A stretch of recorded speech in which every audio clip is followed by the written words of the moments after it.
Bom, pessoal, boa tarde. Estamos aí para mais uma mesa dentro do nosso Fórum de Ensino de Jogos Digitais. A quem não me conhece, eu sou o professor Alan Carvalho e estou organizando o evento aí com apoio do pessoal da PUC, que eu agradeço a acolhida, né? Então, a nossa mesa agora é os cursos livres e sua participação na formação de pessoal para a indústria. O desenvolvimento de jogos digitais tem atraído de forma crescente não apenas as instituições de ensino formal, mas as empresas que oferecem os chamados cursos livres, que não estão sujeitos à regulamentação pelo MEC ou pela Secretaria de Educação, e que tem sido uma alternativa interessante para quem deseja obter conhecimento especializado em um curto espaço de tempo. Nessa mesa serão apresentadas e discutidas algumas experiências de empresas que vêm apostando na oferta desses cursos. E para isso eu chamo inicialmente aqui à mesa o André Leandro, da Game Escola.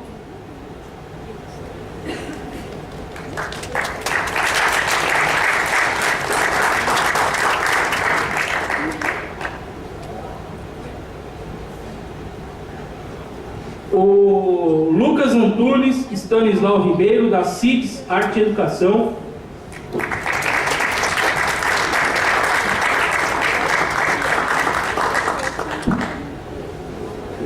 O Renato Lima, da Super Geeks.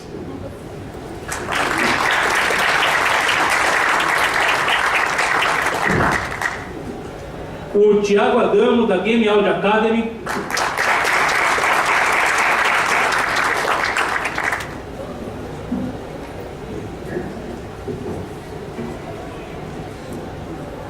E a Verônica Isabela Quante, da Rap Code.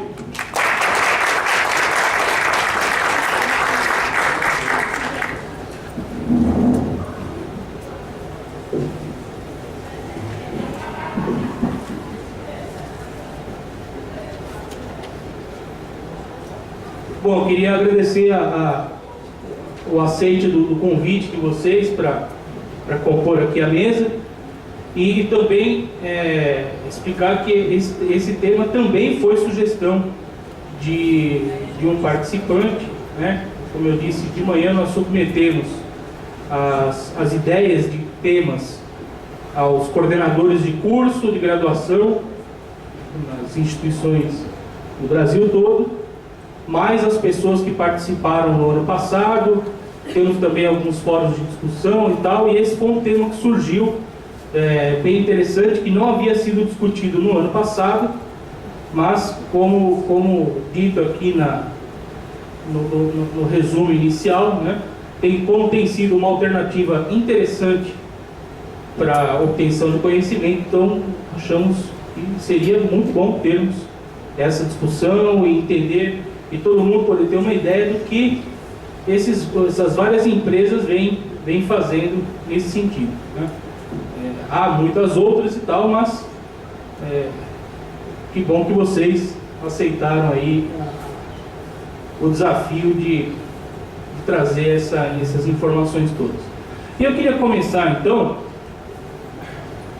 pedindo para que cada um de vocês se apresentasse brevemente e comentasse exatamente o que a sua instituição, o que a sua escola, a sua empresa vem fazendo nesse sentido, né, de formação, seja profissional, seja para fins de obtenção do conhecimento. A gente sabe que muitas vezes a pessoa não tem uma intenção inicial de atuação profissional, ela vai aprender porque ela quer aprender, né?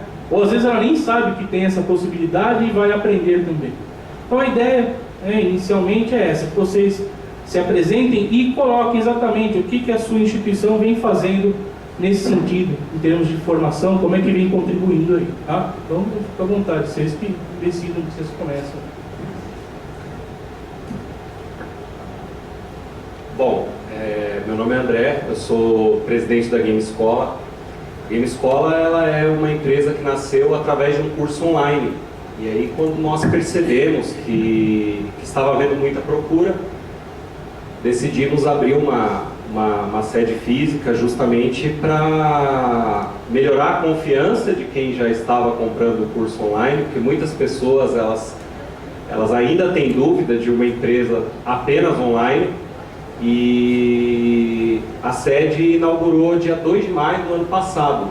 E de lá para cá nós conseguimos conquistar muita coisa dentro desse mercado, principalmente porque nós percebemos que estávamos conseguindo multiplicar o conhecimento. Tá? Na área de desenvolvimento de jogos, em abril desse ano nós participamos da Brasil Game Cup no Rio de Janeiro e participamos da Brasil Game Jam lá, onde nós tínhamos 48 horas para desenvolver um jogo e nos sagramos campeões da competição, disputando com 4 universidades.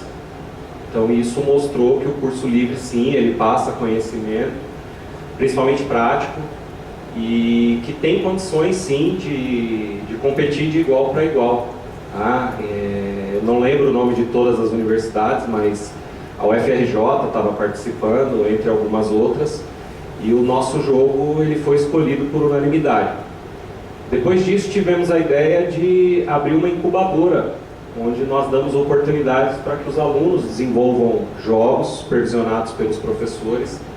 E dia 11 de outubro desse ano nós fizemos o lançamento para Android do jogo do Everson Zoio, que é um youtuber aí top 10 no Brasil, com 10 milhões de inscritos.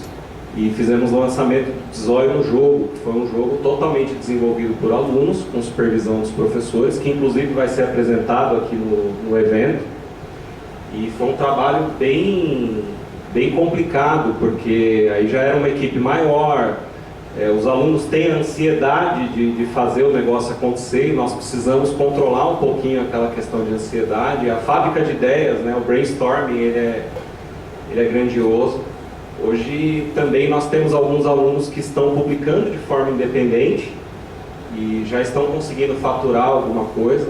Um deles eu trouxe aqui, que é o Rodrigo, está com um joguinho no ar ali, já faturando alguma coisinha. Eu tenho alunos de 13 anos que já estão faturando alguma coisa também na Google Play. E ver essa realização foi muito interessante. O nosso trabalho ele só vem crescendo, justamente porque muitas pessoas elas não têm acesso a essa informação, muitas não entendem que esse é um mercado muito bom, tá? E nós temos até algumas resistências de pais de alunos quando nos procuram. Eu acredito que os colegas também devem passar por isso, né? Tem muito pai que chega lá e fala assim: não, mas vocês não têm um curso de administração, porque videogame é coisa de vagabundos, né? O pai fala isso, e infelizmente fala.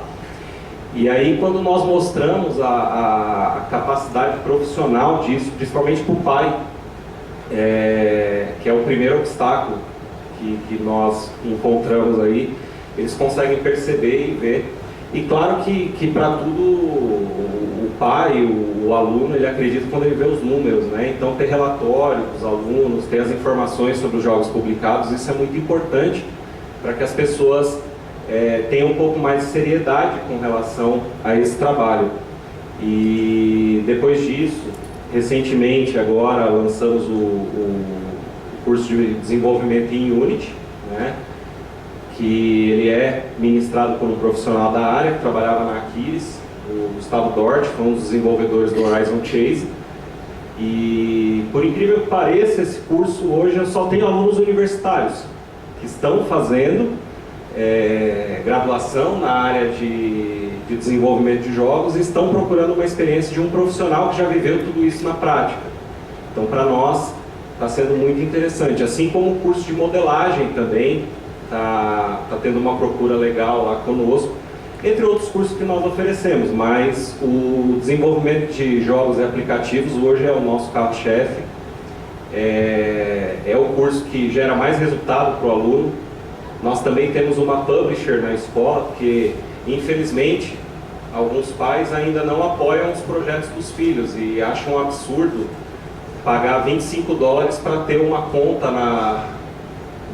de desenvolvedor na Google Play, e nós fazemos a publicação e distribuição e divulgação dos jogos desses alunos, tá? E não cobramos diretamente.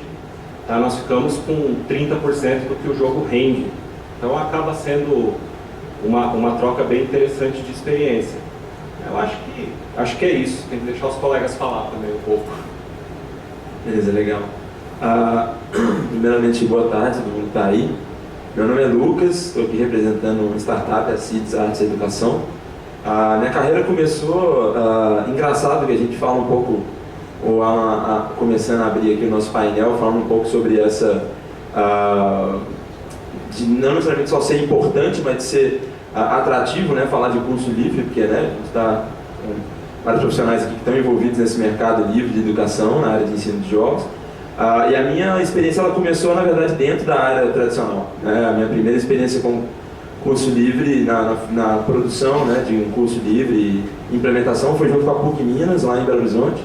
A gente criou uma escola chamada Inove Jogos Digitais, no núcleo do Plug Minas, que é um campus maravilhoso de escolas livres lá, apoiado pelo governo de Minas, lá em Belo Horizonte. E de lá eu participei de vários outros projetos, desenvolvimento de treinamentos na área de jogos, né, seja desenvolvimento, arte para games e tudo mais. E hoje estou aqui representando a CIDS para falar um pouco disso. Durante a minha carreira eu tive a oportunidade de trabalhar, ainda tenho, com a Full Sail University. Então, por mais que né, estou aí no concurso livre, eu tenho um envolvimento bacana com instituições acadêmicas mais tradicionais, vamos dizer assim. E a Full Sail deu um panorama muito bom. Quando a gente começou, né, lá para em 2010, por exemplo, né, aí em 2012 eu comecei a envolver com a Full Sail, a gente fez umas mudanças aqui que hoje eu acho que muita gente se ligou, né, aquele negócio também, né, todo mundo acaba tendo a mesma ideia em algum momento, né, a gente só tem que executar. E o que a gente teve de um background muito legal na época com a Red Zero foi entender que uma das maiores frustrações que os alunos de curso de graduação em desenvolvimento de jogos, como eu, tiveram era o fato de ter que ser generalista, né?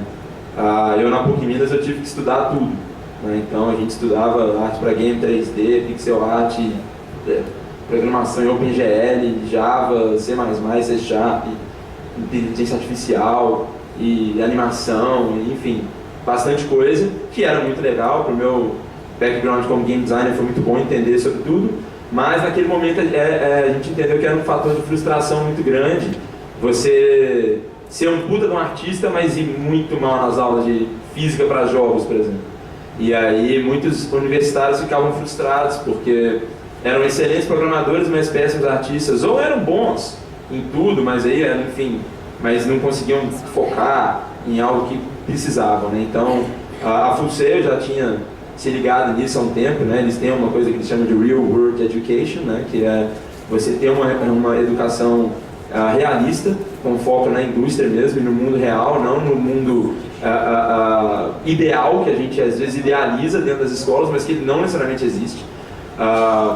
E a gente começou a separar essas coisas, né? Então, você tem a opção de fazer uma carreira acadêmica dupla, né? De você estudar desenvolvimento. Quando eu falo desenvolvimento, eu estou falando mais da parte de programação, né? Desenvolvimento de sistemas e tudo mais, design ou arte. Mas tem condição de fazer isso separado também, sem prejudicar o currículo, né? Porque eu vi muita gente que acabou abandonando os cursos, excelentes artistas, trabalham na indústria, excelentes programadores, mas que não conseguiam se formar e se viam frustrados em ter que fazer um currículo obrigatório, senão ele não consegue ter o papel lá que valida que ele formou, mas que hoje para a indústria não tem tanta relevância assim. Então, começou um pouco assim a minha trajetória com o curso livre, e na CIDS a gente está tentando fazer um pouco diferente agora, né? Eu tive uma experiência grande com escola franqueada, né? Redes enormes e tudo mais, e tem muita coisa legal, mas a gente também está entendendo um pouco da saturação e entendendo que, bom, para você aprender a fazer jogo, você tem que fazer jogo, só.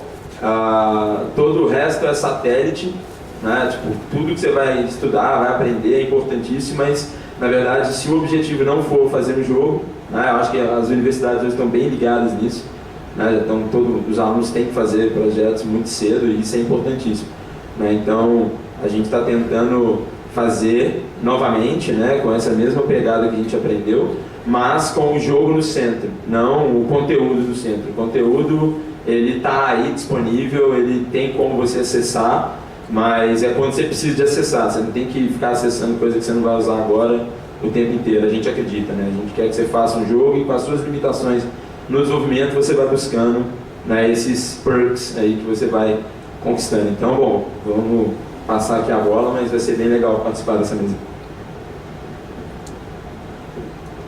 Boa tarde, meu nome é Renato, eu sou instrutor da Super Geeks de Curitiba, fui o primeiro contratado da unidade daqui e eu fui contratado principalmente, né, pela minha formação, né, na área de computação e pós em desenvolvimento de jogos.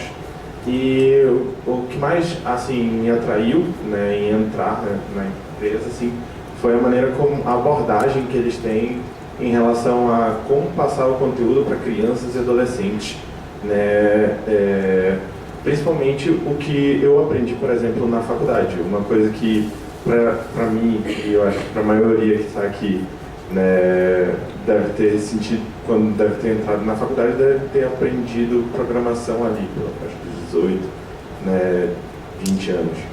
E a gente tenta trabalhar com plataformas muito assim, acessíveis para as crianças e para os adolescentes, para que eles não caiam naquela ideia de que isso é um curso livre, tá?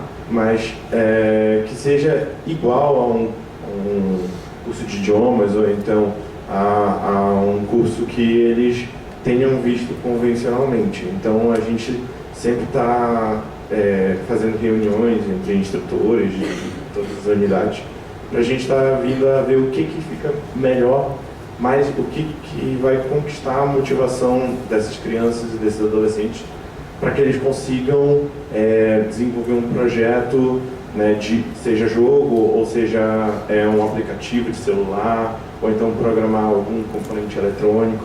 O nosso curso são mais focados de uma maneira geral para a programação, mas nós utilizamos de jogos como ponto principal, como catalisador, né, para estar vindo a pegar essa atenção deles e assim explorar também no mercado de trabalho. Nós já tivemos aqui parceria com a PUC nos eventos de Game Jams, então a gente teve salas especiais designadas para crianças e adolescentes, que a gente chamava mesmo de espaço geeks, né?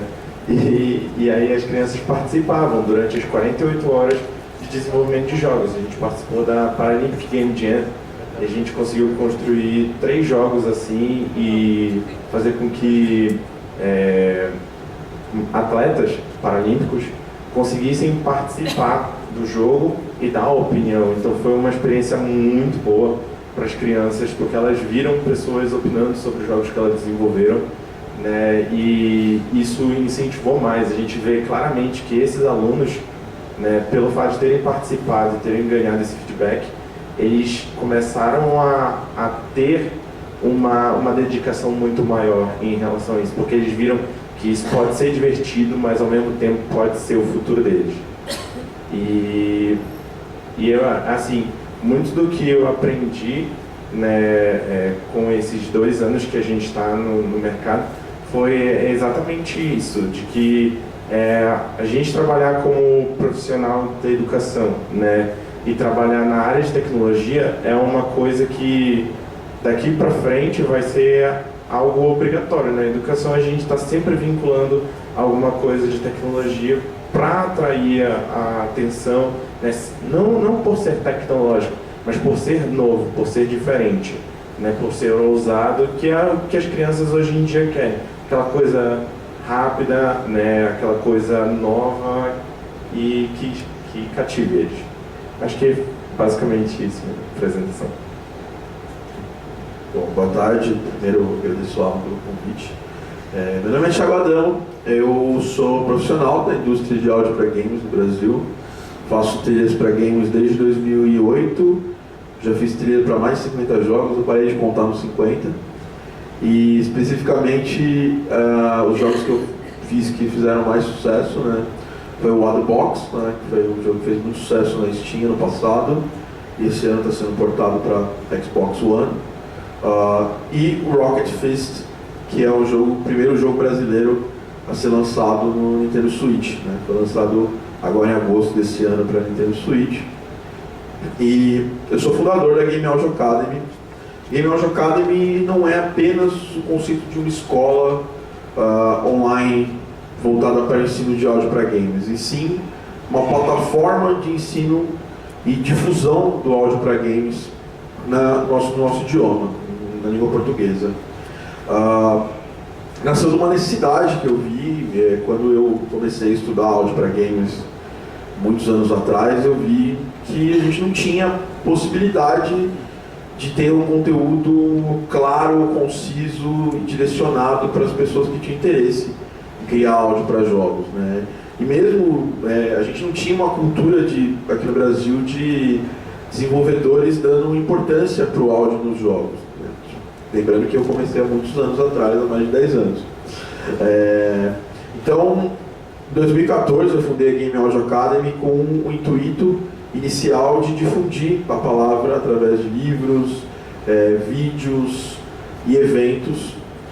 E nesse mesmo ano a gente fundou nosso curso completo, né, o curso online. Nosso curso é 100% online, só que é um conceito de online diferente do conceito usual. A gente tem um contato diário com os alunos, a gente tem um suporte diário com os alunos, e a gente tem uma necessidade, na verdade, de encaminhar esses alunos para o mercado. Como é que a gente faz isso, né?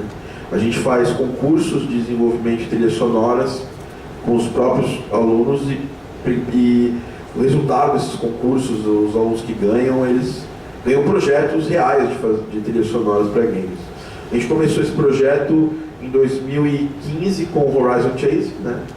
A gente fez um concurso de remixes junto com a Quiris para a trilha sonora do Horizon Chase, e algumas pessoas, tive mais de 20 pessoas mandando trilhas, e 3 dessas pessoas conseguiram que as suas músicas, seus remixes, fossem incluídos na trilha sonora original do Horizon Chase, né? Para quem não sabe, o compositor da trilha é o Barry Leach, que foi o compositor da trilha do Top Gear.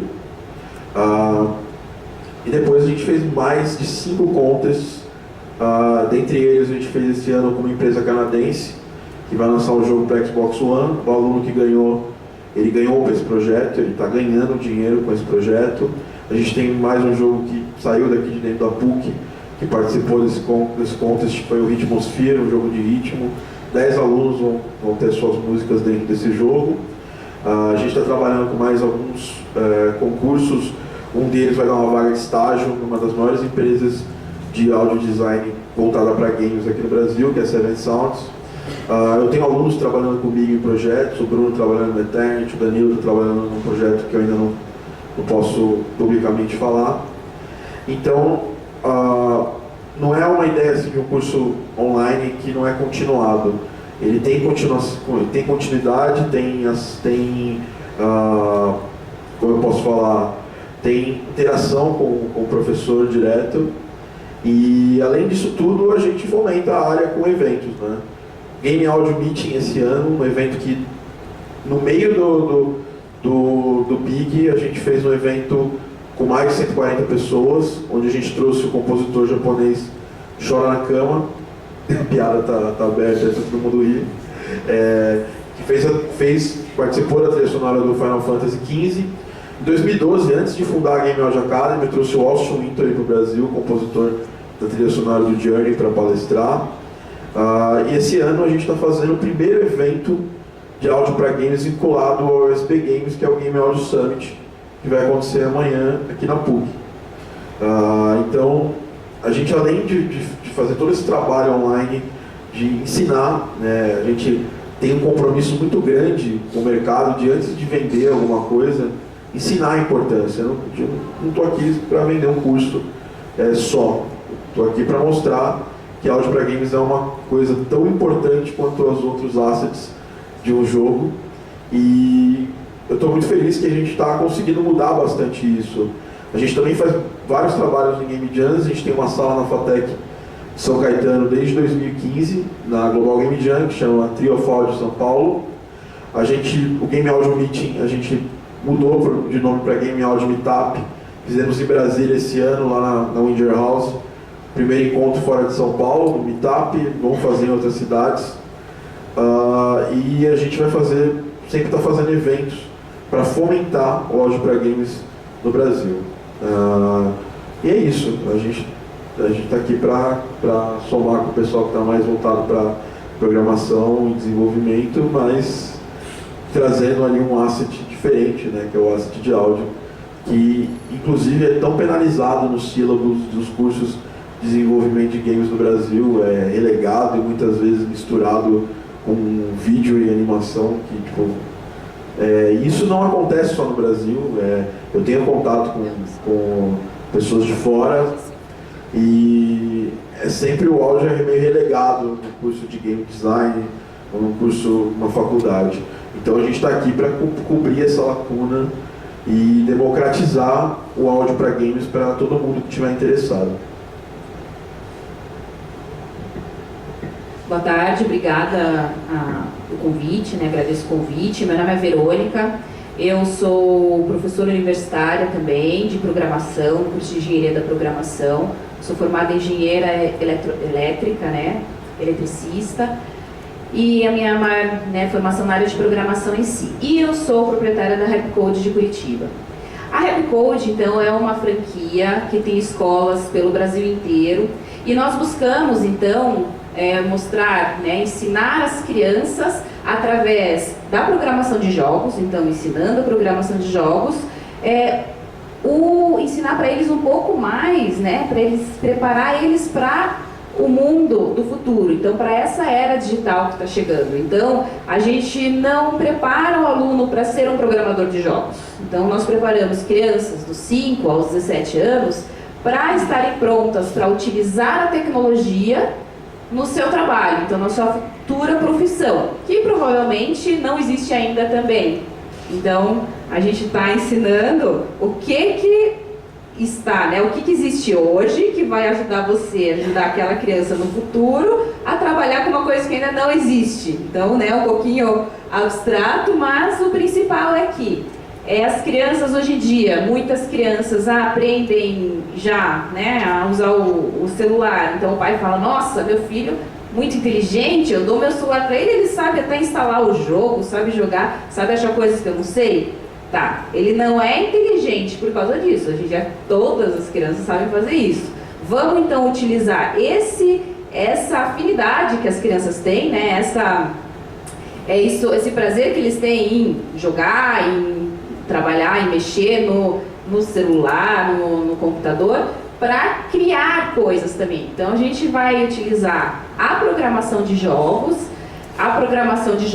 no computador, programação de jogos nos celulares, nos smartphones, para desenvolver a lógica, a parte criativa, a parte de trabalho em equipe, a parte de, enfim, até empreendedorismo, se formos ver, né, criando esses jogos. Então ele não é passivo ali na utilização dessa tecnologia, na criação de jogos, ele é ativo, então ele está criando aquilo.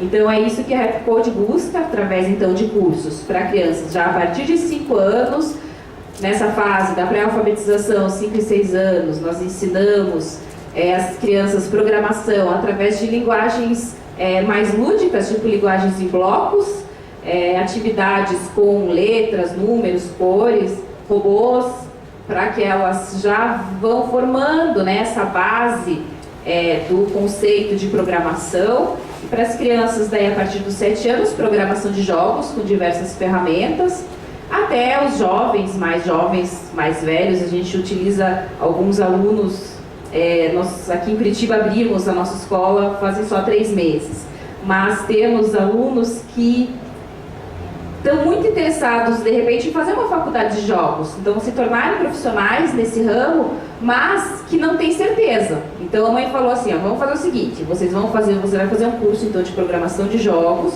um curso livre no nosso caso, para eu ter certeza que depois, para você ter certeza que é o que você quer. Então, a gente acaba ajudando então, os jovens nesse sentido também, num curso livre ainda, que ele pode, num semestre, já perceber, opa, não é bem isso que eu quero, ou ele já se apaixonar e entrar nessa área da programação de jogos. Acho que é isso. Vamos começar então a discussão.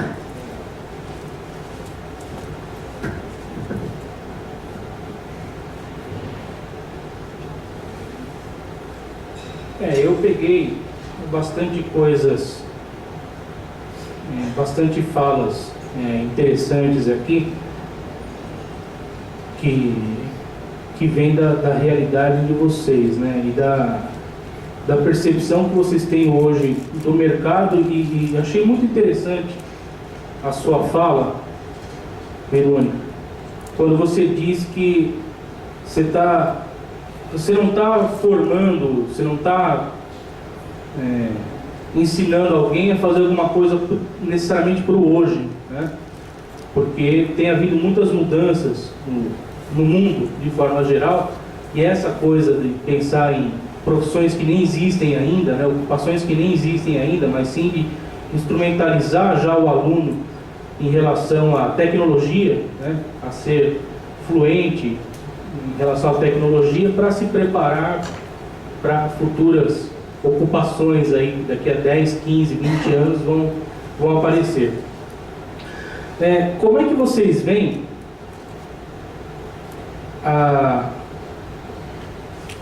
uma possível complementação das graduações e das pós-graduações, que também existem, né?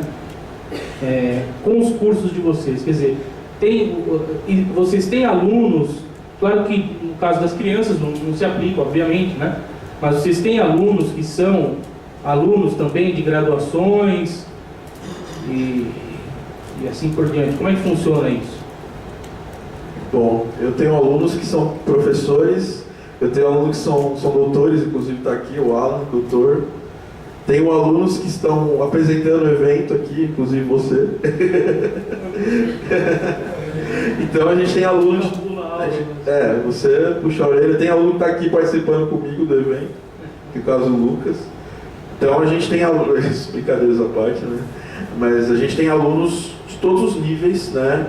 Gente que nunca fez música na vida e entra no curso e faz a primeira música de jogos. Gente que rege uma orquestra, que dá aula, que é doutor, né? Tipo o Alan, que está no 2º doutorado já. E a gente tem que atender essas duas pessoas, esses dois tipos de pessoa da mesma forma. E como é que eu faço isso, né? Tem um desafio aí no meio disso. O ensino de áudio para games é uma parada que você pode ir do bem básico, que é alguém que não sabe fazer música, alguém que nunca fez música na vida, até alguém que já trabalha na área e tem uma série de técnicas, como por exemplo os middlewares de áudio para games. Eu não vou entrar nessas tecnicidades, mas coisas que você pode usar tanto num jogo indie quanto num AAA, que a grande parte da academia, tanto da música quanto de games, não tem domínio disso. Então, isso se torna um curso interessante para esse tipo de pessoa. E além disso, como a gente tem um foco muito grande em mercado, né, em colocar a pessoa no mercado, deixar a pessoa entender realmente sobre o mercado, até porque música está começando, as pessoas estão começando a mudar essa mentalidade, né? A gente tem aí um grande movimento de music business acontecendo hoje, e a nossa área também envolve isso, até porque em games a gente muitas vezes divide até os lucros do jogo e divide a parte da equipe, né? Então a gente também empreende junto com os desenvolvedores. Então, para alguém que está entrando, para alguém que não sabe fazer música e quer fazer uma música para o seu próprio jogo, ou mesmo como hobbyista aprender a fazer música de games, tem essa parte interessante que a gente vai bem do básico. Mas para alguém que já está no mercado atuando, professor, eu tenho vários alunos que são professores, alguns deles dão aula em faculdades, nas cadeiras de áudio para games, e eles pegaram esse conhecimento para poder se reciclar e poder trazer mais, trazer para a sala de aula coisas legais, coisas que acrescentam melhor do que as que estão sendo apresentadas no sílabus básico do curso, né? E para alguém que é pós-graduando ou para alguém que está numa graduação, se o cara quer ser um desenvolvedor solo, aprender áudio é uma coisa, é um asset importante que tem que aprender.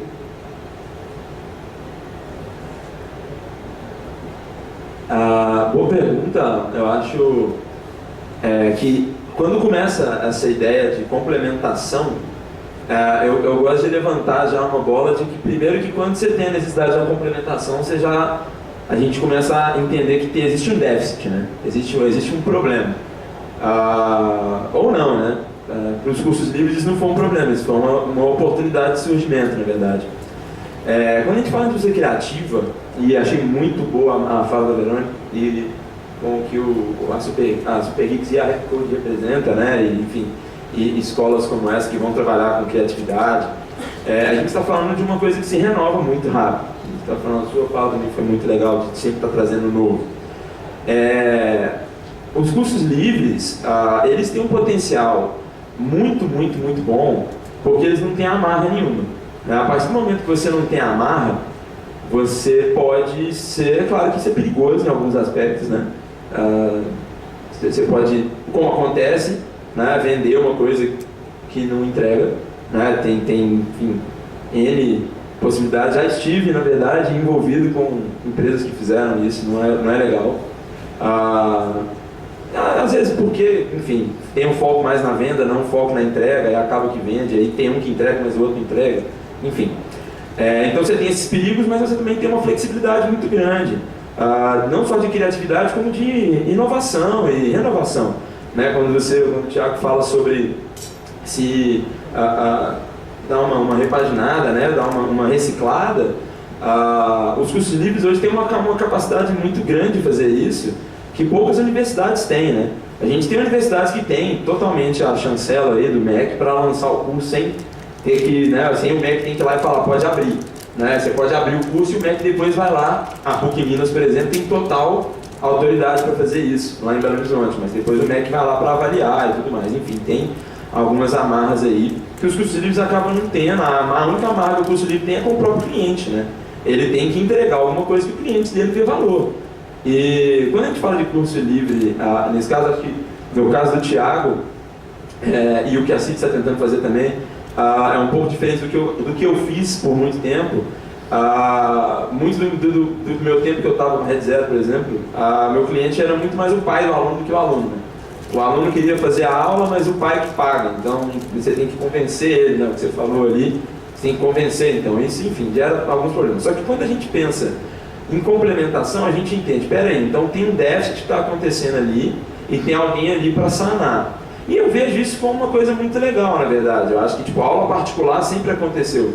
Aula de reforço para a escola, aula de reforço de idioma, aula de reforço de música, né? O cara faz uma faculdade, uma bacharelado de música, mas ele faz uma aula particular no conservatório, alguma outra coisa assim. Então, o curso livre entra com isso. Mas eu gosto, assim, para jogar uma faísquinha na discussão, eu gosto de levantar a questão da indústria criativa ser muito volátil. Ela vai mudar, o que a gente faz hoje ele não vai ser relevante daqui a poucos anos, saca? Tipo, eu, por exemplo, comecei dando aula no I9, eu dava aula de Flash. Eu dava aula de Flash em 2010 e em 2011. Em 2012 a gente já não dava mais aula de Flash. Por que não dava mais aula de Flash? Porque o Flash era ruim? Não, mas porque o iPhone lançou e o iPhone não suportava Flash. E o Flash morreu. E na época teve uma briga muito grande, que vai funcionar, vai continuar, o Flash é muito bom, a Adobe vai ganhar essa briga aí, não sei o que, vai continuar e tal, não sei o que, mas não importa. A única linguagem de programação que eu consegui amar na minha vida foi ActionScript 3. E morreu junto com o Flash, né? Tem lá no Animate e tal, mas enfim, não tem mais a mesma importância que tinha antes. Então eu tinha um curso de 1 ano que eu lecionava em 1 ano de Flash, de ActionScript 3, que hoje não tem valor nenhum praticamente. Né? Se você for pensar numa escala de desenvolvimento de jogos hoje global, hoje agora é o curso de Unity que vai pegar isso, o Game Maker talvez, o Construct, enfim. Então as tecnologias elas vão avançando muito rápido, então a gente não pode ficar sentado muito no que a gente desenvolveu isso aqui, a gente sentou nisso aqui e pronto.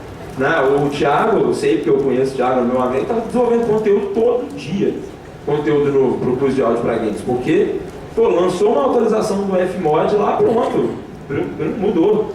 Né? E a gente tinha muito o costume de ver nas escolas o software, sei lá, tá no Adobe CC 2015 e lá na faculdade está no Photoshop PS2. Né? Então, tipo assim, tem muita coisa que você fica... Por quê? Porque às vezes tem essa amarra, uma dificuldade de trazer coisa nova, porque tem a burocracia. Então, assim, eu acho que o potencial do curso livre, que também é um perigo do curso livre, é ter essa liberdade total de mudar, de fazer um overhaul do dia para a noite. Se a galera na reunião da Super Geeks lá resolve que amanhã nós vamos implementar o software novo, amanhã implementou o software novo, eu acredito, com os seus parâmetros lá e tudo mais. Mas, agora, numa universidade não é tão simples assim. Né? Então, acho que por isso que o curso livre, talvez, né, nessa dinâmica, que a universidade vai continuar e ela tem que se renovar, da mesma forma que os cursos livres têm que se renovar. Mas o que eu quero dizer é, universidade, curso livre, não é um que vai substituir o outro, mas eu não acho que só ser a muleta da complementação. Eu não quero que os cursos livres sejam vistos só como a muleta da complementação da universidade, e nem que a universidade seja vista como aquele curso que o cara tem que fazer para ter um diploma, mas aquele curso não ensina o cara e ele tem que procurar aquele aprendizado no curso livre. Eu acho que a gente, como educadores da área da indústria criativa, a gente tem que entender que, na verdade, a gente não pode ensinar da mesma forma que a gente ensina outras disciplinas. Então, a faísca que eu quero jogar na mesa um pouco é isso. Então, o primeiro ponto é que eu já vou me tornar um cliente do Thiago aí, porque na última produção que nós fizemos aí, por incrível que pareça, a maior dificuldade foram os áudios. Tá? Nós perdemos muito tempo e é interessante ver que vocês já estão nesse caminho. O colega, seu nome? O Lucas comentou aqui sobre o risco de você não entregar para o cliente aquilo que você oferece. Né? E quando você lida com o universitário, ele já é exigente, ele sabe exatamente o que ele está indo buscar. Então, prestar serviço para o cliente universitário, ao mesmo tempo que é prazeroso, é muito difícil por causa da exigência. Ele já sabe exatamente o que ele está indo buscar. E eu achei interessante uma coisa da fala do Lucas, que ele falou assim, olha, o primeiro ponto de você ensinar desenvolvimento é que você tem que fazer jogo. Tá? Então, você pode ter um cronograma, você pode ter um conteúdo que você vai seguir, mas isso varia muito de turma para turma. Tá? Porque você vê o rendimento, você vê o aproveitamento, às vezes você tem que separar algumas turmas, porque você percebe que algumas pessoas são muito mais voltadas para o lado artístico, outras pessoas são muito mais voltadas para o lado de programação. Tem o cara que ele é voltado para o level design. Então o curso livre ele te dá muito essa flexibilidade, como o Lucas comentou. E o universitário muitas vezes ele busca essa flexibilidade, e por isso que nós conseguimos prestar bastante serviço. Hoje, claro que se eu colocar uma porcentagem aí, os 15% dos meus alunos são universitários. Então, representa um número grande?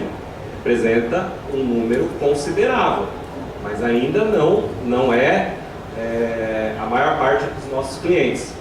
Eu acho interessante também quando a universidade ela também está aberta a aceitar esse tipo de auxílio, de parceria, de ajuda, porque nós estaremos com uma equipe na Dianda aqui, e isso foi autorizado. E é interessante isso, porque nós fizemos também a inscrição para a última edição da Brasil Game Jam, e tivemos a inscrição recusada, porque e isso é estranho, porque na minha mente, nós já estaríamos participando por termos ganho a última edição. Só que foi um pedido do patrocinador e de alguns participantes que nenhuma escola de curso livre participasse da Brasil Game Jam.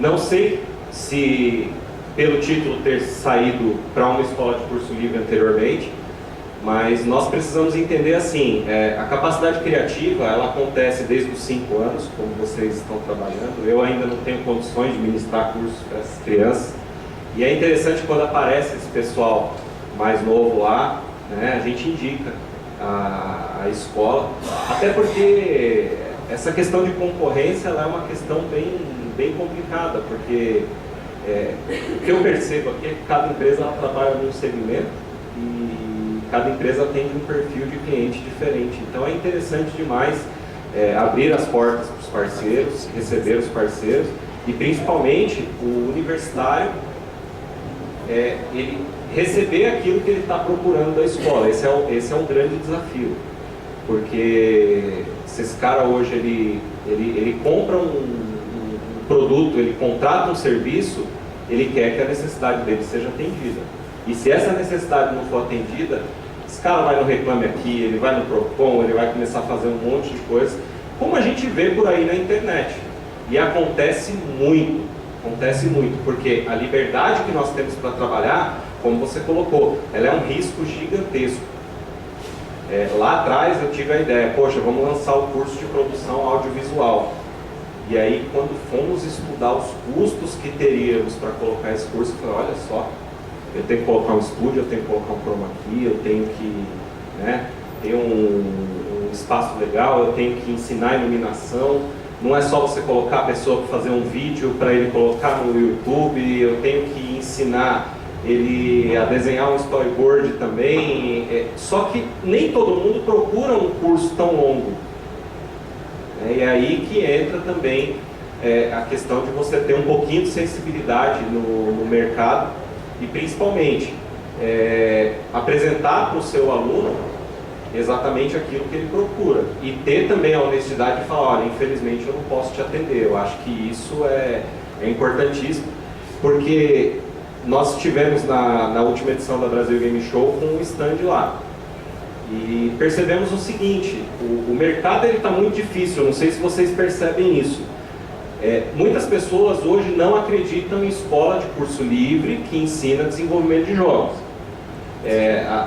A feira ela tinha 300 mil pagantes, nós atendemos ali uma faixa de umas 5 mil pessoas, eu acredito, e estávamos com alguns instrutores explicando a questão do desenvolvimento e tal. E, gente, de verdade, 80% das pessoas que faziam um curso de desenvolvimento de jogos nunca conseguiram mexer um quadradinho para um lado. Então, infelizmente, tem muito oportunista no mercado e nós acabamos sofrendo com isso, porque as pessoas não acreditam. E como você comentou do pai, hoje eu trabalho com a maioria dos meus alunos hoje, dos 12 aos 19 anos, e muitos desses não têm renda ainda.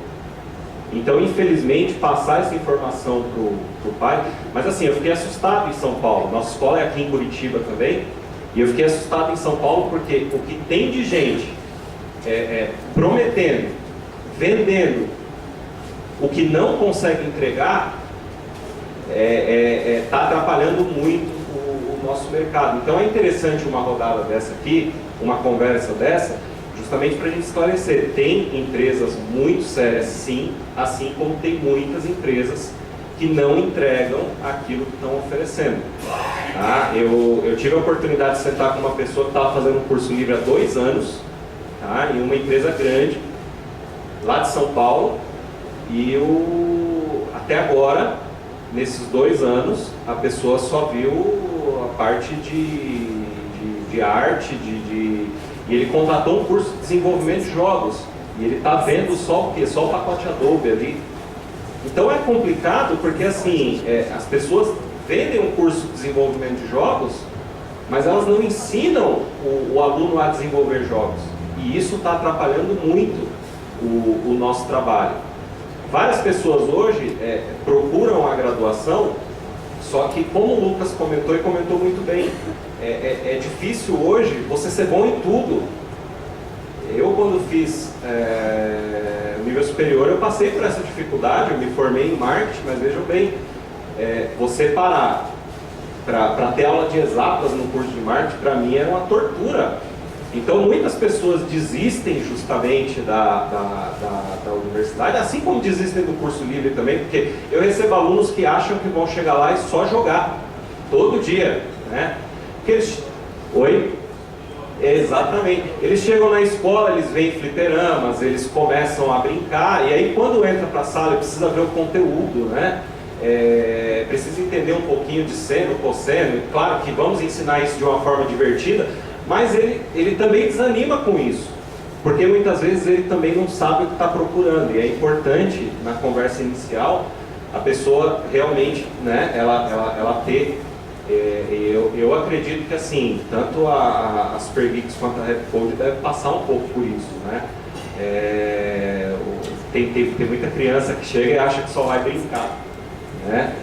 E na verdade nós temos um compromisso de passar esse conhecimento. E claro que precisa ser de uma forma gradativa. Agora, os universitários, eles procuram, só que nós temos que nos adaptar também à situação que eles vivem. E é por isso que é interessante avaliar muito o serviço que você está ofertando hoje. Como o Lucas falou, hoje o Unity é a plataforma do momento, mas nós já estamos estudando também para, após o Carnaval, lançar o curso de Unreal. É uma engine menos utilizada, mas é importantíssimo. Então, hoje eu não posso ser uma escola de desenvolvimento com apenas um produto. É importante ter um leque ali de informações para passar para o cliente. E principalmente, eu percebo que eu já recebi alunos de universidades diferentes, então o conteúdo ele muda muito de uma universidade para outra. Então, às vezes acaba faltando uma engine que a pessoa tem curiosidade de aprender, ela procura. Eu achei de verdade assim fantástica a ideia do seu treinamento, porque realmente, além de ser uma coisa que dá um trabalho, ela exige uma sensibilidade muito grande. E tem muitas pessoas hoje que só tem dinheiro e querem investir no mercado de games porque acham que dá mais dinheiro. Então a gente também tem que tomar cuidado com esse tipo de situação e trabalhar da melhor forma possível. Hoje eu recebi uma pessoa que tem interesse em abrir uma franquia conosco. Ele não tem ideia do que é o mercado de games, ele nunca jogou um videogame, quer dizer, pra gente não é interessante ter um tipo de franqueado assim. Então é melhor crescer de uma forma vagarosa, porém com pessoas que entendam principalmente o que estão fazendo, do que fazer o que muitas empresas já fizeram, e acredito que até algumas que vocês já puderam até prestar serviço, né? Eu me sinto até na responsabilidade de falar um pouco sobre isso, não citando nomes, mas porque eu já tive envolvido sim com empresas grandes, importantes, que acho que a galera conhece, mas é complicado, né? A gente tenta fazer o melhor trabalho, mas como eu falei no começo justamente, e fico muito feliz pela sua responsabilidade com as suas franquias, né? Que eu acredito que a Super Geeks e a Red Code tem também, que é diferente na verdade, né? A diferença também é que essas empresas, a gente teve na verdade duas empresas aí, que era uma grande empresa que virou duas, enfim, tem uma puta história aí, depois já tem a terceira, já nasceu já. Daqui a pouco chega aí em outros lugares, mas o foco é muito em impressionar e vender. Então esse é o maior problema. Tipo, quando eu falo que eu me sinto na realidade de falar, porque eu vivi isso e a gente estava lá, eu era do setor, eu fui professor, fui coordenador e fui do setor de produto. E a minha atribuição, na verdade, eu era o Product Owner dos cursos de desenvolvimento de jogos dessa empresa. E o meu trabalho, né, era criar o melhor curso possível que pudesse ser oferecido em escala, né? E isso é muito complicado, isso é muitíssimo complicado. É possível, é super possível. Quando você tem um setor de produto que foca em fazer um produto muito bom, mas você tem unidades que têm equipes que não focam em entregar um produto muito bom, é impossível. Então, não tem como. Então, esse tipo de responsabilidade, você peraí, eu não vou, né, só porque o cara vai investir aqui, eu vou franquear o cara, tal, vou ganhar uma graninha, ele vai abrir a escola com o nome da minha escola e vai botar o nome da minha escola ali, a cara a tapa, e vai fazer um trabalho medíocre, por exemplo. Não fazer isso é importantíssimo, porque o mercado de curso livre, ele tem, como novamente, eu sou um otimista, né, então a gente tenta fazer o melhor possível e quando a gente não consegue, a gente passa a bola, mas tem um potencial muito grande. Você falou uma coisa muito legal sobre a questão de duração. Hoje, as universidades, assim, eu estou aqui dentro da PUC Paraná aqui e tal, falo da PUC Minas, com o Alan ali que está envolvido em várias universidades bem bacanas, e eu, enfim, não tenho medo de falar que as universidades têm que se reinventar em relação ao currículo, ao tamanho, o tempo de dedicação. Né? Hoje é muito difícil, ainda mais na área de indústria criativa, você ficar 4 anos fazendo uma graduação, ou 5 anos fazendo uma graduação. Então o curso livre, e até as faculdades, porque as faculdades também oferecem cursos livres, né? O braço de extensão das faculdades são nada mais do que cursos livres ali dentro da alçada da faculdade. A gente tem uma necessidade muito grande de ofertar cursos menores, que são um pouco mais práticos, mas que tem a responsabilidade de não ser tipo assim, vou vender um curso de 3 meses pro cara e o cara sai de lá e não sabe fazer nada. Né? Então, esse tipo de coisa não é legal. Então,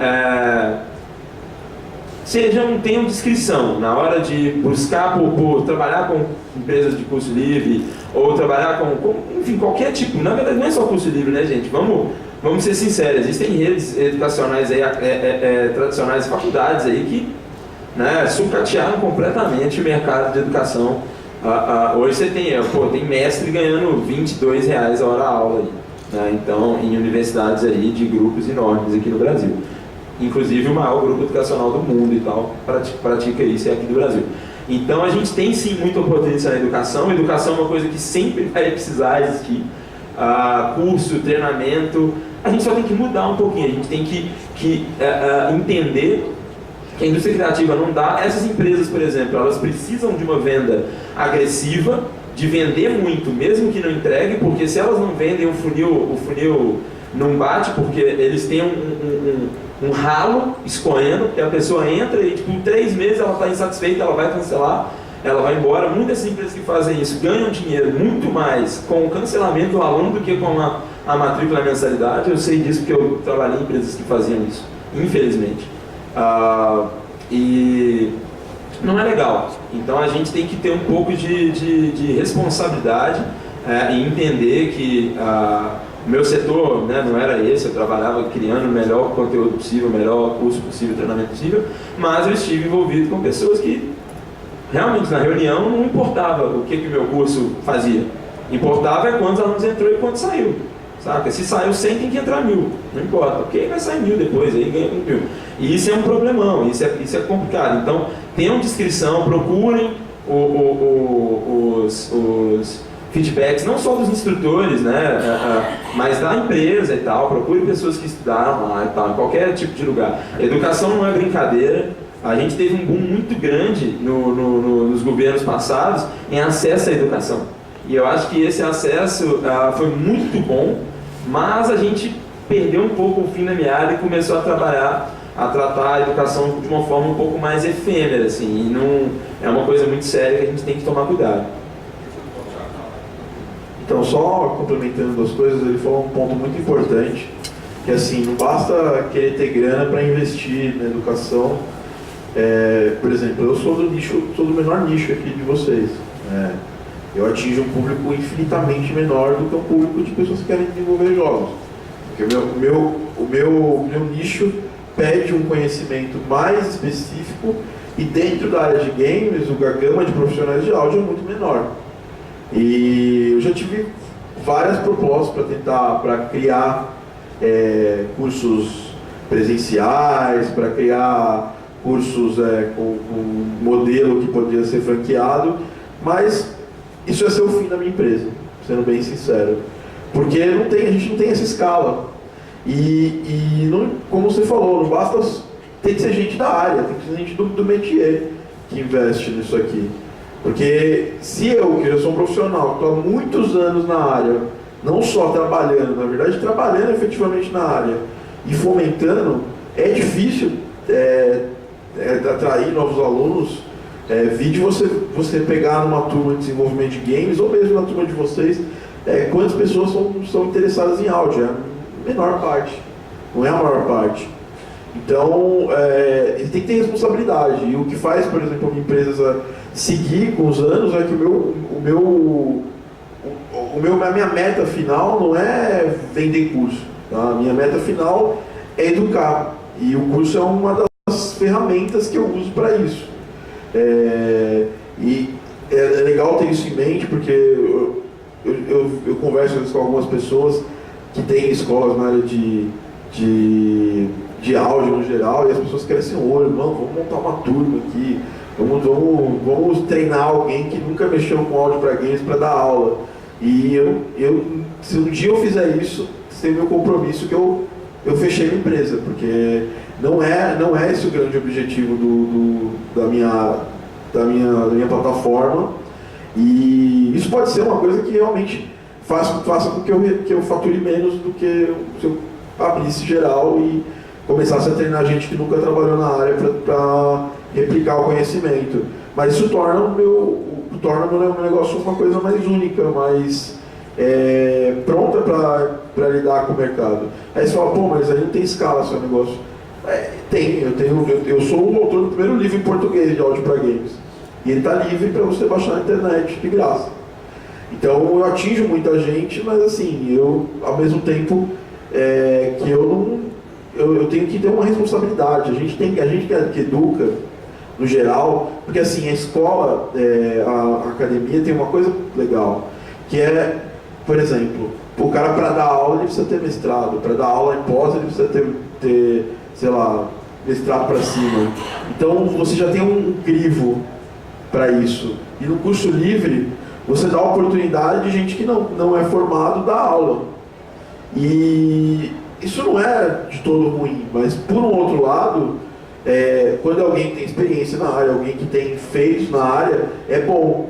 Mas quando qualquer pessoa que acha, pô, agora eu vi esse cara aqui, tá aparecendo, e acontece isso, vou pegar e vou ensinar.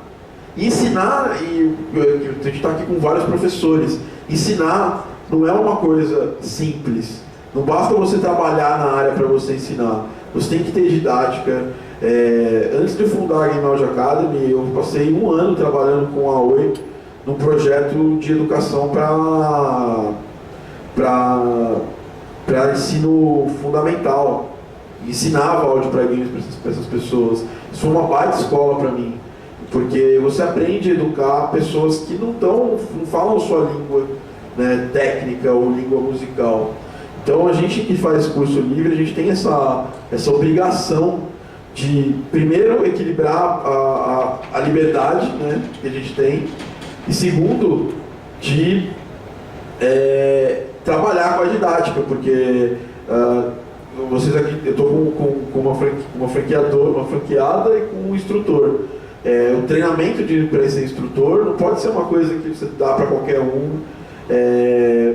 Tem pessoas que têm jeito, tem pessoas que têm essa aptidão e que desenvolvem trabalhos. Então é bem importante, e que eu vejo que é uma coisa que atrapalha a educação do Brasil, a educação aberta, é você passar esse fardo de ensinar, que é uma coisa tão nobre, tão bonita para gente que não está preparada para isso, né? E por outro lado, essa questão que o Lucas falou de tem que reinventar o ensino formal, né? Mas eu vejo que, principalmente, eu estou bem em contato com faculdades, PUC, a FATEC lá em São Paulo, Impacta com a Alan lá também.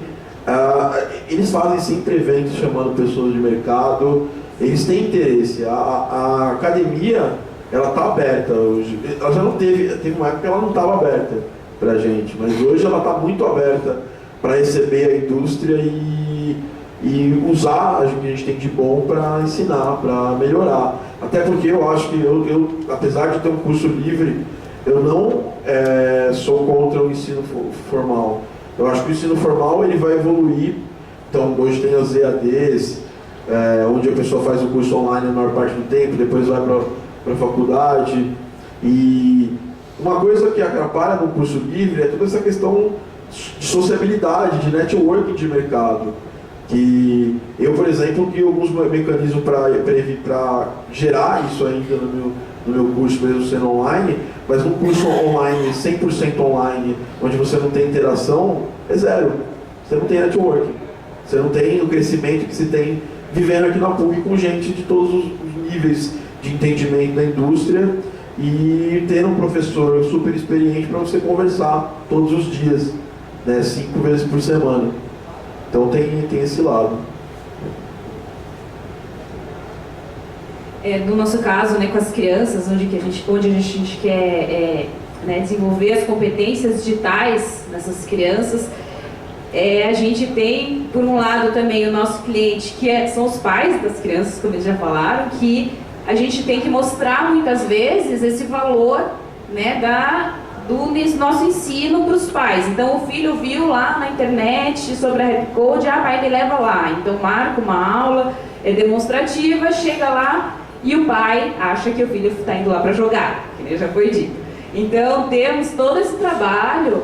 Então eu acho muito importante a função mesmo também dos nossos instrutores lá na Rapcode são todos formados em desenvolvimento de jogos, também com pós-graduação, então acho muito importante porque eles acabam também mostrando esse valor para os pais, que são os nossos clientes, nesse caso, porque a gente trabalha só com crianças mesmo, né, antes da maioridade.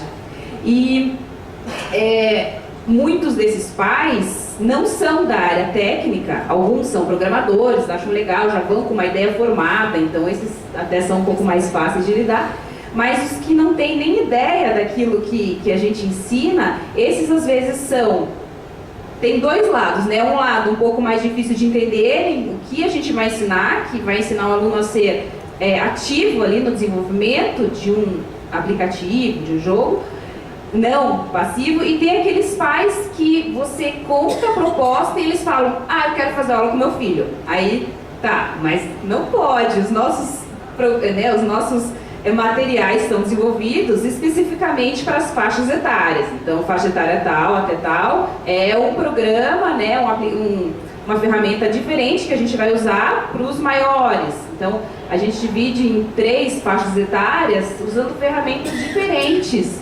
Claro, porque uma criança de 8 anos não vai conseguir programar com Unity, então a gente vai usar o Construct, vai usar o Kodu para ensinar essas crianças menores programação de jogos. Então, diferente das maiores que já tem Unity, e diferente de o pai não vai poder. Então, nosso mercado é voltado para as crianças, então, no caso, somos uma franquia, como franqueado, eu não vou ter o direito, então, também, né, de, a franquia nem vai ficar sabendo. Vou colocar o pai ali junto para ter aula com o filho e vou ganhar mais dinheiro com isso. Mas é uma responsabilidade justamente por isso. Aquele curso é voltado para as crianças. O pai vai fazer e vai falar, nossa, mas isso é fácil demais. Claro, é fácil para o adulto, né? É voltado para o mercado infantil. Então, acho que tem toda essa responsabilidade mesmo da gente saber o que a gente está ensinando, para qual público e conseguir mostrar isso com responsabilidade.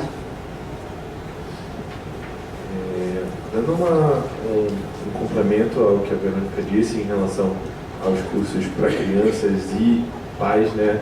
É muito fundamental isso, porque até mesmo quando a gente vai desenvolver um jogo, a gente tem um público-alvo, né? Para tudo que a gente quer apresentar para alguém, a gente tem que saber para quem a gente está apresentando e qual é a melhor maneira de trabalhar isso.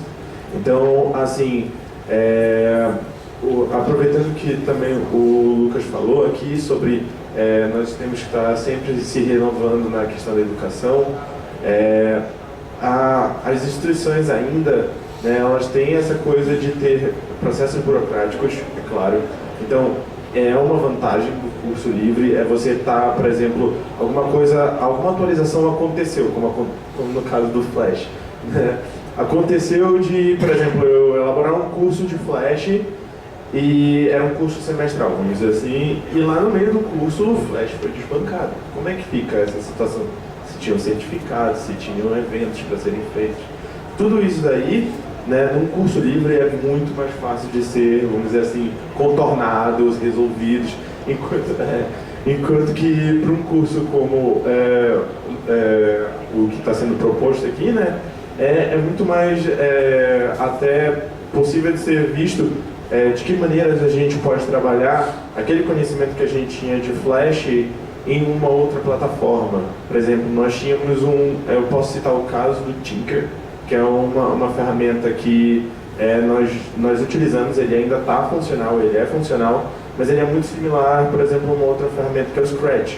Então, são duas ferramentas muito próximas, né, e que, assim, o Scratch veio tendo um upgrade, né, umas atualizações muito boas, e em conversas entre os instrutores, que é uma coisa que eu havia mencionado antes da nossa unidade, na nossa escola, né, nós trocamos várias ideias de qual é a importância que o Tinker tem, né, ali para os alunos e qual é a importância que o Scratch tem, e começamos a balancear. Será que seria interessante mostrar duas plataformas que são iguais, né, quase que idênticas e em períodos diferentes?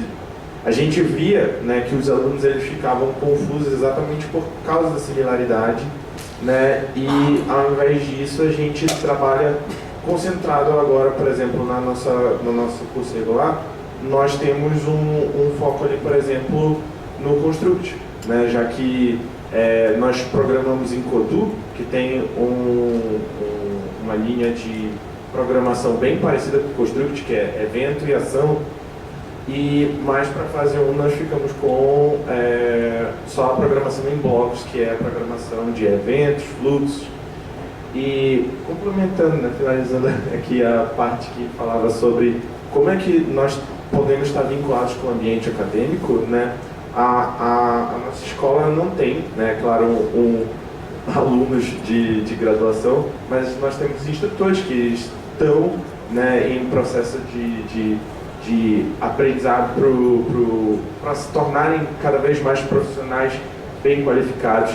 E assim, a experiência que nós temos como instrutores de trocar ideias, até mesmo como educadores, né, trocar essa ideia de estar trazendo alguma coisa nova, até mesmo de estar em contato com o pai, de estar em contato com os alunos, tudo isso colabora muito para a formação profissional, né? E assim, esse contato que nós temos com os alunos, depois esses alunos, é uma coisa que o Bruno tinha mencionado comigo quando a gente foi fazer a Jam com ele. Esses alunos vão ser as futuras pessoas que podem estar vindo entrar na PUC, na Positivo, e em outras universidades. Então eles já vai acontecer aquilo que havia sido mencionado, de, por exemplo, entrar achando que vai ser diversão. Isso tinha antes, por exemplo, no ensino superior.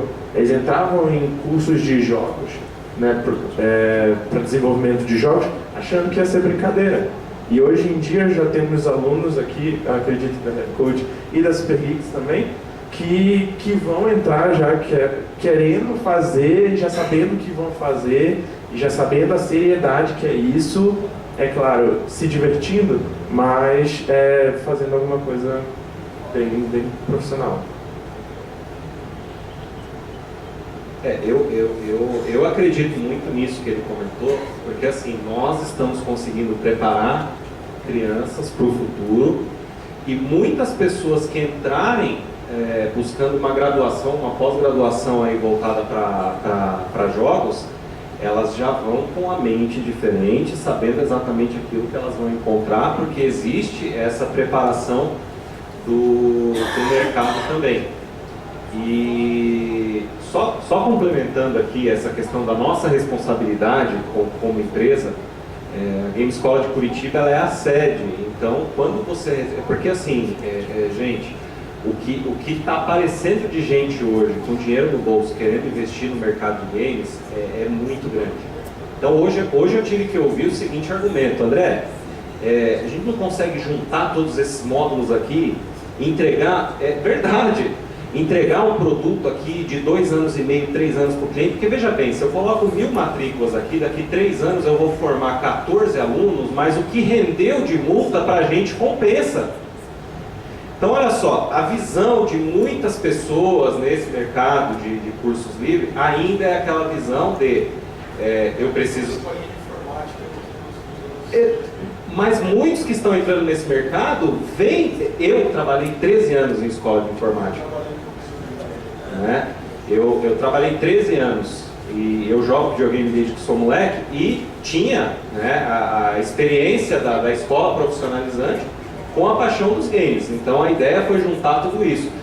Mas nesses 13 anos, assim como o Lucas, eu vi muita coisa errada acontecendo no mercado.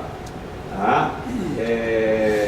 Eu vi muita gente que aluga espaços, como esse aqui, por exemplo, para fazer uma apresentação, usa o nome de uma universidade para fazer uma captação de alunos, prometendo emprego, prometendo encaminhamento para o mercado de trabalho, salário. Olha, nós temos um convênio com a Caixa Econômica, poxa, e age o quê?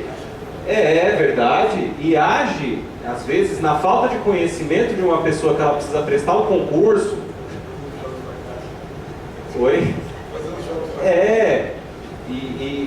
Mas assim, a mentalidade ela está mudando muito, viu, Alan? Principalmente assim, de pessoas que estão ligadas à educação. O ano passado, nós participamos do primeiro fórum de educação tecnológica da Secretaria de Educação do Estado do Paraná. E nós tivemos uma oficina lá, mostrando para os chefes de núcleo que a tecnologia hoje ela pode ser utilizada sim dentro de sala de aula, principalmente no desenvolvimento de jogos feitos por educadores e aplicativos feitos por educadores. Por quê? Tem muito jogo hoje educativo que ele é feito só por programador. E aí quando o Thiago falou, ensinar é difícil.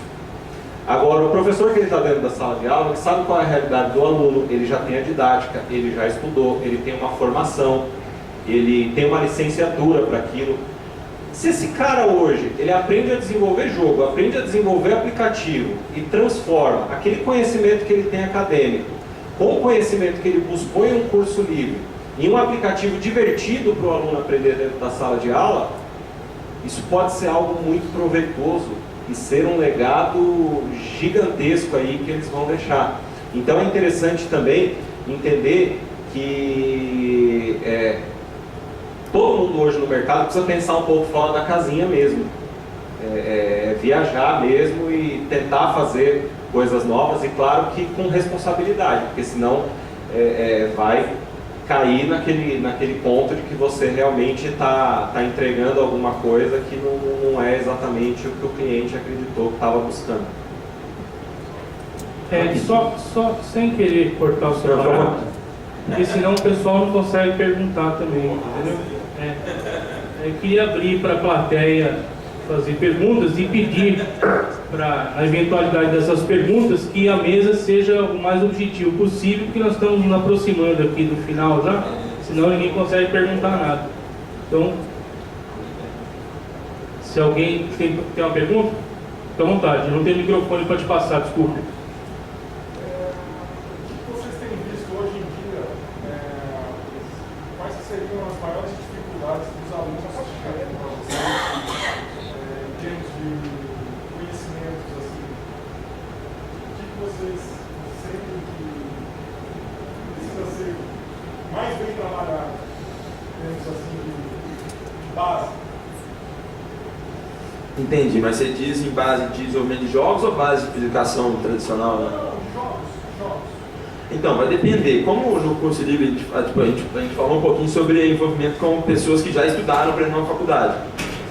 Então vai depender bastante. Por exemplo, a minha experiência, a gente tinha muito aluno que estava estudando desenvolvimento de jogos, mas ele não tinha uma base de arte muito boa. Né? O nosso foco lá era muito mais arte para games do que desenvolvimento, programação em si. Mas vai depender bastante, né? Então, por exemplo, vai ter o cara que vai vir cru, 100% cru, ele não manja nada, ele não faz a menor ideia de nada. Então ele vai ter que pegar tudo do zero. Essa foi a minha experiência que eu tive, né? E outros que vão, enfim, ter alguns déficits.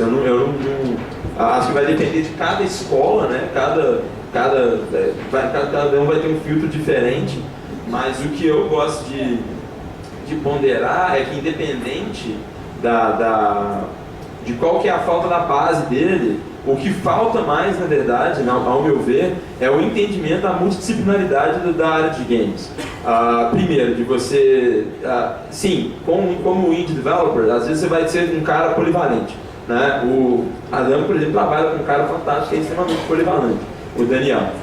Mas nem todo mundo é. E, tipo assim, quando você está indo para uma situação de mercado, às vezes você não consegue ser. Agora, quer dizer que você não consegue ser polivalente e tem que abandonar o mercado de games? Não. Você pode ser um cara que está focado em áudio, está focado em game design, está focado em produção, está focado em programação e vai encontrar isso, só não vai fazer um jogo sozinho. Então, ter esse entendimento, que na verdade para mim é uma maturidade, porque assim, desenvolver jogo é difícil, mas nunca foi tão fácil desenvolver jogo como hoje. Né? Quando eu comecei a desenvolver, hoje você vê, Codu, eu tenho maior inveja da Rap hoje da Super Leagues, na verdade, porque quando eu estava trabalhando há muito tempo atrás, eu queria abrir um curso de Codu, e a galera falou em mim lá e tal, e depois, olha só, né?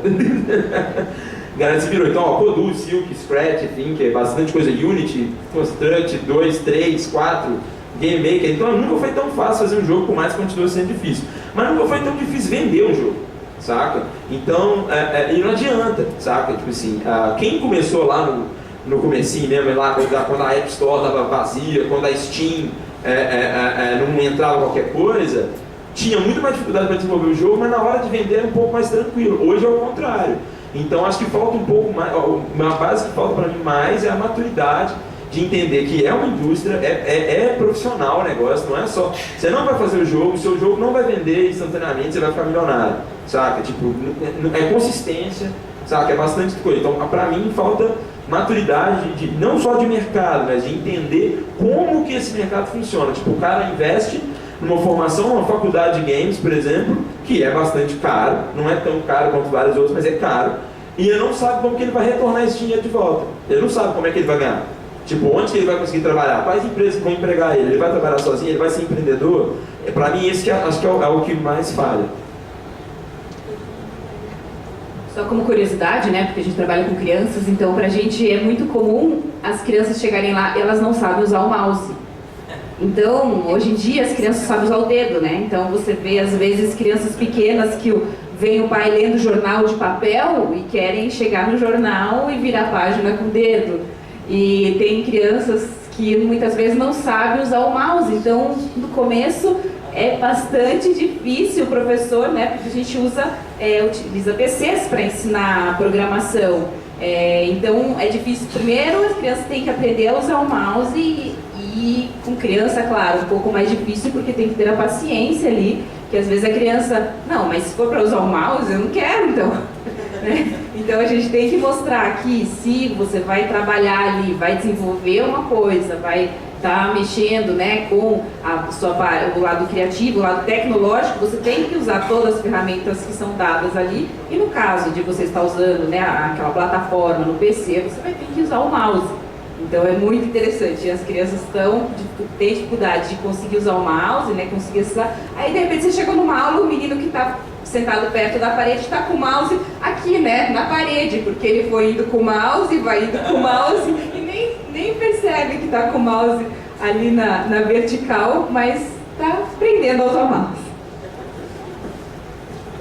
No meu caso, meu grande desafio é explicar primeiro, a importância do áudio para games para o nosso mercado. Segundo, para quem já conhece áudio, explicar que áudio para games não é a mesma coisa que áudio para cinema, áudio para publicidade. E eu já vi várias vezes em fóruns, esse tipo de coisa, ou em eventos mesmo de música no geral. Cara, mas é só fazer música e colocar no jogo, né? Só isso. E aí, esse negócio de, é o que eles estavam falando sobre especialização, né? Tem caminho na indústria de games, tem caminho para os dois perfis. O perfil do cara que é generalista e ele vai, com esse generalismo dele, ele vai conseguir fazer muitas das tarefas de 2 ou 3 pessoas no jogo, ou 4. Como tem também as tarefas do especialista. Uma empresa AAA não contrata um generalista. Ou é muito mais difícil contratar um generalista do que um especialista. Então alguém que é muito especialista em sound design para jogos, por exemplo, que é especialista em programação de áudio para jogos, ele é um profissional extremamente valioso para a indústria, para os jogos fora do Brasil, principalmente os jogos AAA. Então tem os dois caminhos na nossa indústria.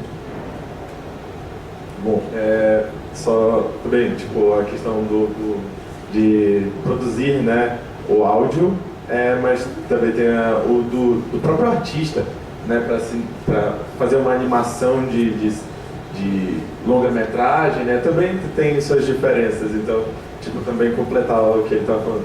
E da parte que a Verônica estava falando sobre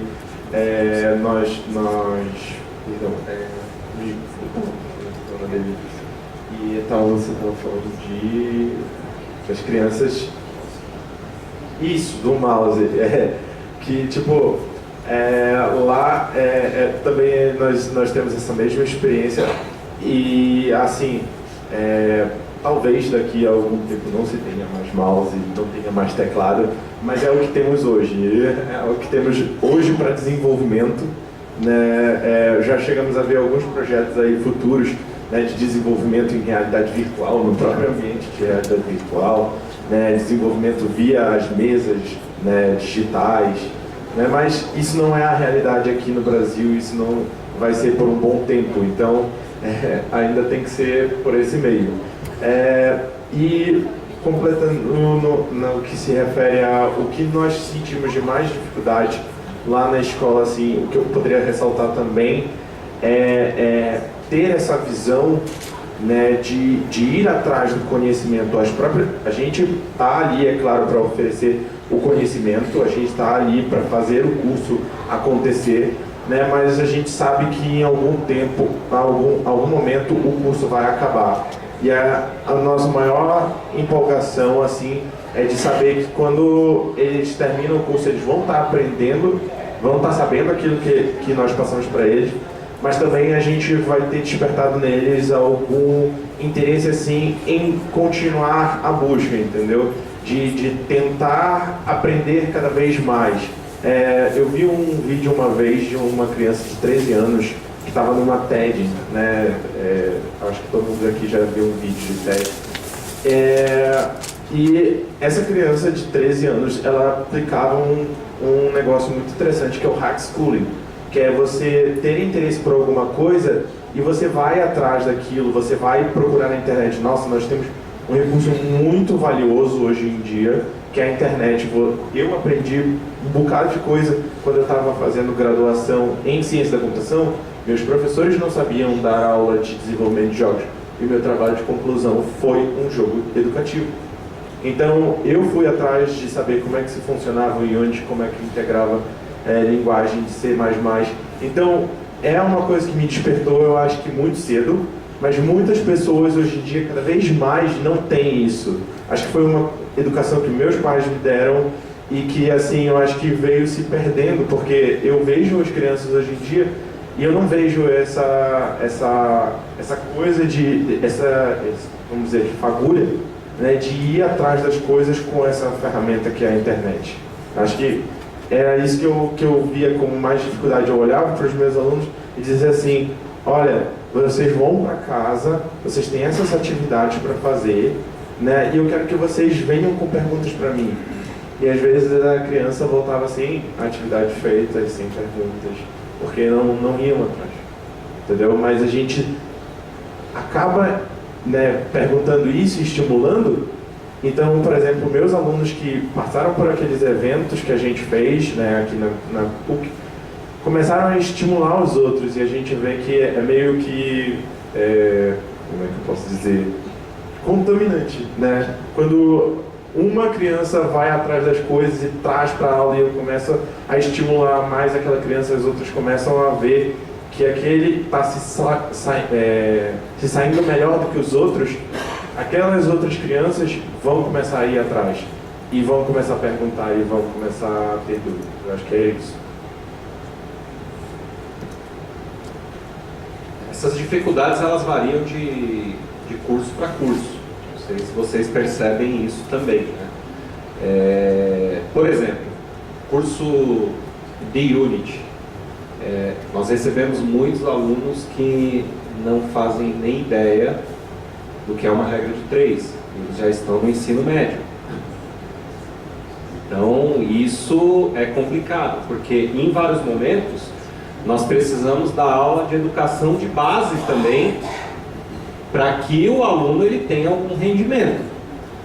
Porque hoje, acredito que todos vocês sabem, não é difícil você ser aprovado numa escola.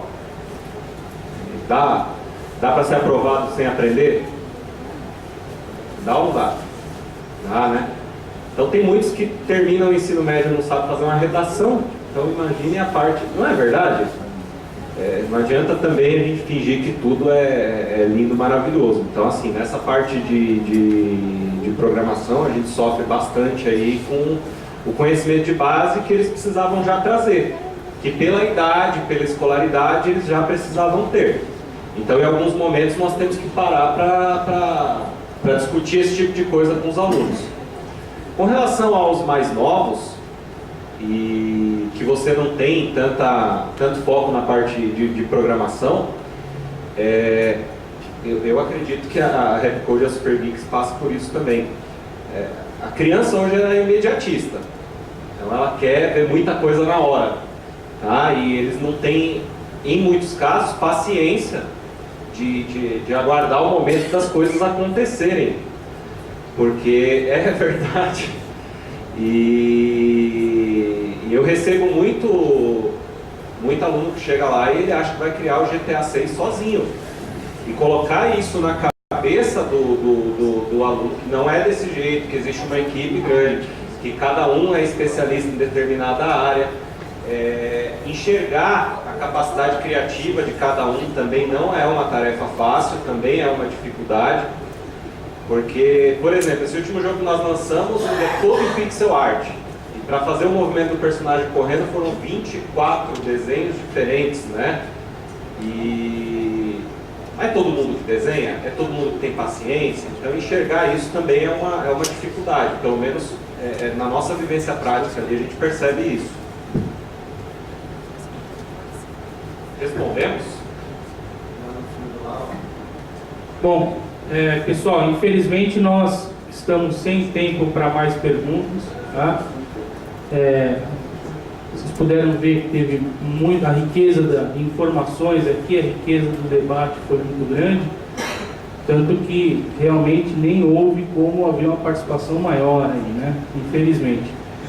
Mas não tem problema, depois eu cobro a conta. Não, brincadeira, tá? Depois eu desconto lá no seu cheque. Mas, não, brincadeira, não vou fazer isso não. Mas eu queria agradecer aqui a presença novamente do André Leandro, do Lucas Antônio Stanislau Ribeiro, do Renato Lima, do Thiago Adamo e da Verônica Isabela Quante. Foi muito bacana mesmo essa conversa. E só para vocês saberem, nós temos um espaço para continuar essa conversa. Eu vou inscrevê-los para que a gente possa continuar trocando ideias e trocar ideia com as outras pessoas, e quem quiser depois se juntar a esse debate também, eu vou passar para vocês como. Agradeço novamente e é isso aí. Muito obrigado.